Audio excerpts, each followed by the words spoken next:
ہم درود پاک آقا علیہ السلام کی بارگاہ میں پڑھ رہے ہیں یا ہم رسول اللہ صلی اللہ علیہ وآلہ وسلم کی بارگاہ میں صلاۃ والسلام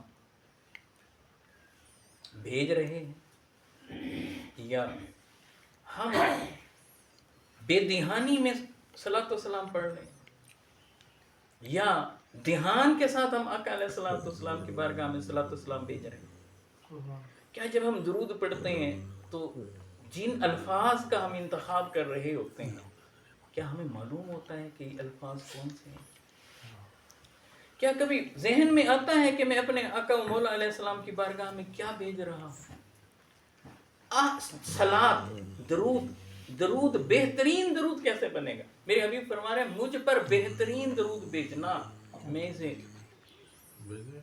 دوسرے لفظوں میں کہتا ہوں کہ میرے حبیب فرما رہے ہیں کہ میرے لیے بہترین تحائف بھیجنا. تحفے بھیجنے ہی ہیں تو ذرا شاندار بھیجنا، بہترین بھیجنا. درود ایک تحفہ ہے نا بھائی، ایک نذرانہ ہے نا، ایک ہدیہ ہے جو آقا علیہ السلام کی بارگاہ میں بھیجنا. تو کہا بہترین. تو صلاۃ جو ہے، درود جو ہے، صلاۃ جو ہے، یہ احسن الصلاۃ کیسے بنے؟ اس کے احسن الصلاۃ بننے کے لیے سب سے پہلے جو آپ الفاظ کا انتخاب کرتے ہیں اس پر غور کریں، پھر اس کے معنی اور مفہوم پر غور کریں، پھر اس پر دھیان دیں، پھر پوری توجہ سب سے پہلے ذہن آپ کا رسول اللہ کی طرف کھینچیں، پھر آپ کا دل میرے حبیب علیہ السلام کی طرف کھینچیں، اور پھر روح کی اتھا گہرائیوں سے وہ صلاۃ و سلام آقا کی بارگاہ میں بھیجا جائے تو آقا کی توجہ بھی اس امتی پر اسی طرح سے متوجہ ہوتی ہے جتنی توجہ کے ساتھ یہ بندہ مصطفیٰ علیہ السلام کی بارگاہ. اسی لیے کبھی بھی جب رسول اللہ صلی اللہ علیہ وسلم کا ذکر آئے تو یوں نہ کہا کریں کہ حضرت محمد، پہلے تو نام نہیں ہے. اللہ اکبر. یہ پروٹوکول ہے قرآن نے آقا علیہ السلام کے لیے دیا ہے کہ انہیں اس طرح سے مت پکارا کرو جیسے آپس میں دوسرے کو پکارتے ہیں. تو حضور علیہ السلام کے بارے میں جب بھی آپ بات کریں غلام کی حیثیت سے کریں. آپ نے دیکھا کبھی کوئی بیٹا اپنے والد کا نام لے کر بلاتا ہے یا یہ کہتا ہے کہ بابا جانی، ابا جان، قبلہ حضور، والد گرامی، ایسے کہتا ہے یا نام لیتا ہے؟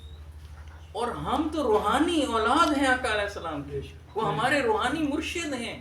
ارے اصل مرشد تو ہیں ہی رسول اللہ صلی اللہ علیہ وسلم. بے شک. ان کا نام غلام کیسے اپنی زبان پر لاتا ہے؟ اور میں نہیں، طریقے سے بات کیا کرو، کرینے سے بات کیا کرو، ادب کے گلاب مصطفیٰ علیہ السلام کی بارگاہ میں بھیجا کرو.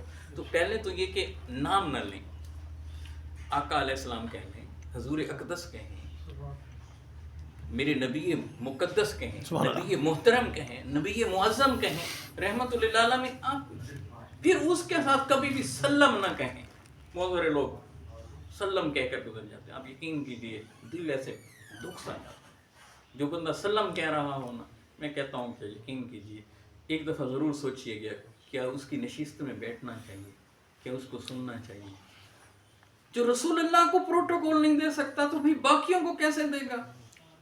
جو اپنے آقا و مولا علیہ السلام کا احترام نہیں کر پا رہا، باقیوں کے بارے میں اس کا کیا، اس کے حالات کیسے ہوں گے؟ تو دوسری بات یہ ہے کہ صلی اللہ علیہ وسلم جو کہیں، یہاں بھی دل بڑا کھٹکتا ہے. جو بندہ صرف یہ کہہ رہا ہو نا صلی اللہ علیہ وسلم، تو یہ اللہ کی بارگاہ میں تو یہ بھیج رہا ہے کہ اللہ کی بارگاہ سے آقا علیہ السلام کی بارگاہ. مگر جب یہ حضور کی بارگاہ میں جاتا ہے تو میرے حبیب علیہ السلام کو معلوم ہے کون سا درود پسند ہے. وہ درود پسند ہے جس میں میرے حبیب علیہ السلام کی بارگاہ میں جو تحفے بھیجے جائیں ان تحفوں کو آقا کی اہل بیت سبحان اللہ آل مصطفیٰ علیہ السلام میں پیش کریں.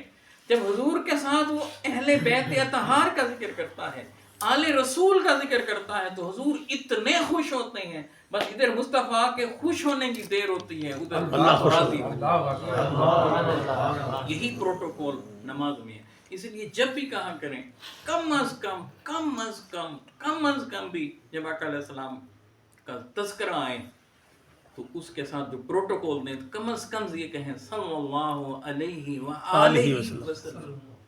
اس لیے کوئی سکالر ہو، کوئی کتنا بڑے سے بڑا شخص ہو، آپ ذرا دیکھیں جسے آقا کی پسند کا دھیان نہ ہو وہ کہاں سے بڑا ہے؟ جسے میرے حبیب کی پسند کا خیال نہ ہو وہ کہاں سے علم والا؟ علم تو پھر ابلیس کے پاس بھی بہت تھا، کبھی وہ عزازیل تھا، عزتوں والا تھا، تو پھر جب اس نے ذرا سی بے ادبی کی تھی وہاں سے کھینچ کر اسے شیطان بنا دیا. تو یاد رکھیں صلی اللہ علیہ وآلہ وسلم. یہی پروٹوکول آپ دیکھیں نماز میں چل رہا ہے. کیسے؟ اللہم صلی علی محمد وعلی آل محمد. اور عبادت خدا کی ہو رہی ہے، عبادت خدا، چوٹی کی عبادت نماز. اور نماز میں جو صلاۃ و سلام دیا جا رہا ہے وہ کس انداز سے؟ ایک تو حضور علیہ الصلوۃ والسلام پر سلام ایسے بھیجیں، السلام علیکہ ایھا النبی، یا نبی آپ پر سلام صلی اللہ علیہ وسلم. یہ اور درود جب بھیجا جا رہا ہے اللہم صلی علی محمد وعلی آل محمد، پھر آگے اس کا باقی حصہ، پھر برکتیں، پھر سیدنا ابراہیم علیہ السلام، پھر آل ابراہیم علیہ السلام، اور پھر آل ابراہیم علیہ السلام میں پھر مصطفیٰ علیہ السلام اور آقا کی آل پھر دوبارہ سے شامل کی گئی ہے. وہ ایک الگ پہلو ہے، لیکن وہاں سے پروٹوکول سمجھ میں آ گیا کیسے.